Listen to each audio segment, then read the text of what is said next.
Hey, what's up guys, it's Arun from iPad TV, and Apple has just unveiled their 9.7-inch iPad and it looks seriously cool.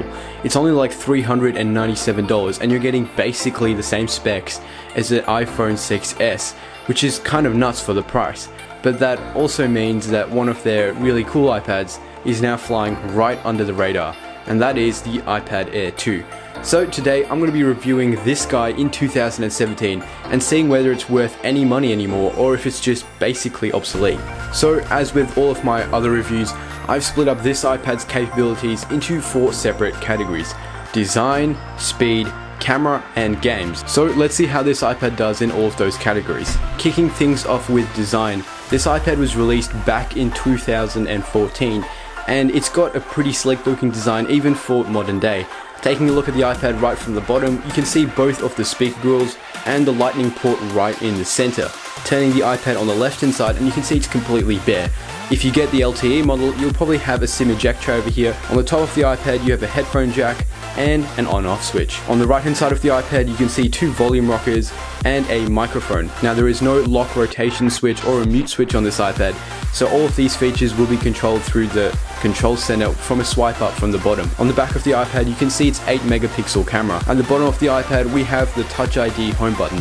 Something to note is that it is Touch ID first generation, so it will take a little bit longer to get into your device. Speakers on this iPad are actually really nice. They're not quite as good as an iPad Pro speakers, but they're not quite far off either. So moving on to speed, in Geekbench 3 this iPad scored 1843 in the single core score and 4750 in the multi-core score. Powering this little beast is an Apple Tri-Core A8X processor.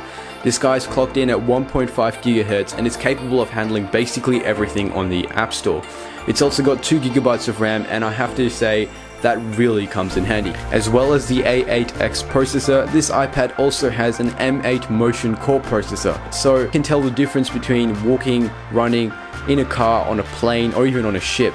It's a pretty impressive processor and it helps out with the battery life and the performance of the iPad. This iPad is also equipped with Bluetooth 4.2, which is crazy quick, and if you use AirDrop you will definitely see these upgrades. Moving on to camera, it's got a front facing camera and a rear facing camera. The front facing camera is only 1.2 megapixels, so it's not going to give you super sharp selfies, but either way you don't really want to be that guy who takes pictures with an iPad.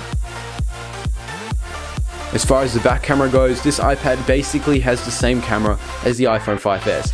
So you're only going to be able to get 120 frames per second as far as slow motion goes, and it's only capable of 1080p as a maximum setting. But enough talking, I'm going to give you some examples of what all these cameras look like right now.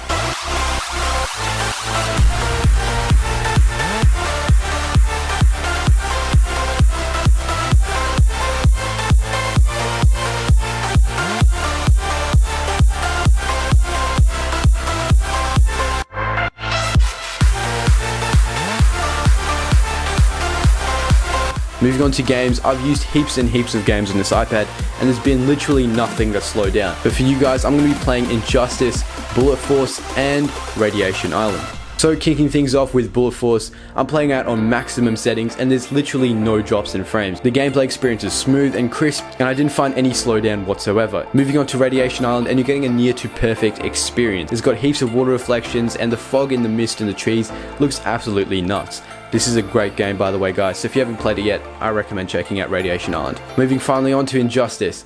You can see my epic characters and my favorite team going on here, but also the fact that the iPad is handling this game so well. It's actually literally insane how well this iPad copes with modern day games even in 2017. So finally let's wrap it up. Should you buy this iPad in 2017? In between the iPad Pro and the brand new super cheap iPad that Apple has just unveiled, this iPad kind of doesn't have a middle ground. The iPad Pro can handle the Apple Pencil and some of the more smart keyboard accessories. Having said this, the 9.7-inch iPad that Apple has just released is probably a slightly better steal.